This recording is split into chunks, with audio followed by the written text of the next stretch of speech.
दर्द मोहब्बत एपिसोड 14 नैना फिर मुसीबत में। अब तक हमने पढ़ा सिंघानिया विला में मिस्टर सिंघानिया और विहान के बीच नक्श के गुस्से को लेकर बात होती है।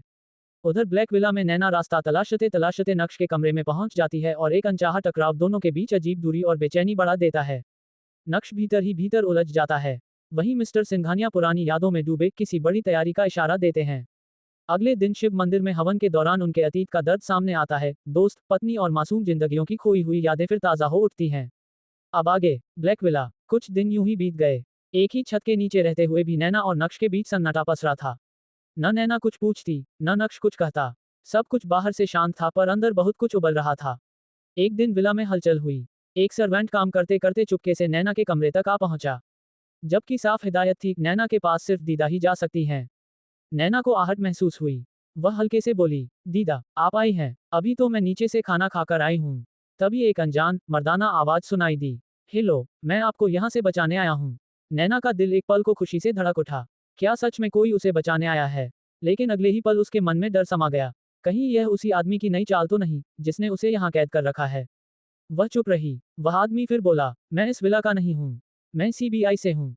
हमें खबर मिली है कि यहाँ एक लड़की को कैद रखा गया है। मैं आपकी मदद करने आया हूँ। नैना की सांसें तेज हो गईं।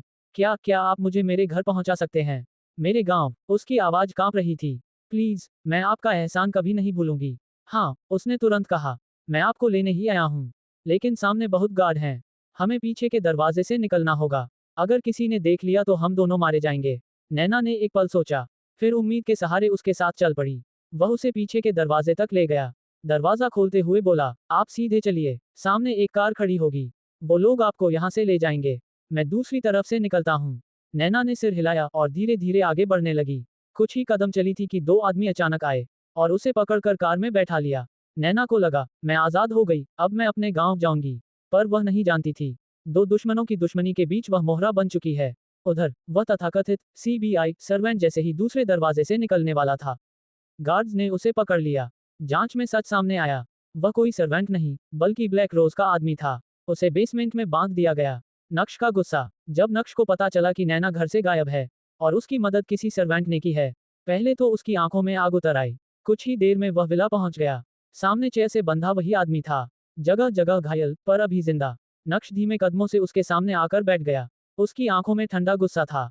टेबल पर एक फाइल रखी थी। उसमें उस आदमी की पूरी जानकारी थी। नक्श के होठों पर हल्की मुस्कान आई। मेरे दुश्मन का आदमी मेरे ही घर में, और मुझे खबर तक नहीं। कमरे में सन्नाटा फैल गया।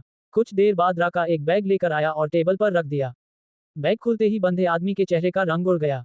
नक्श ने बिना जल्दबाजी के उससे सवाल पूछने शुरू किए।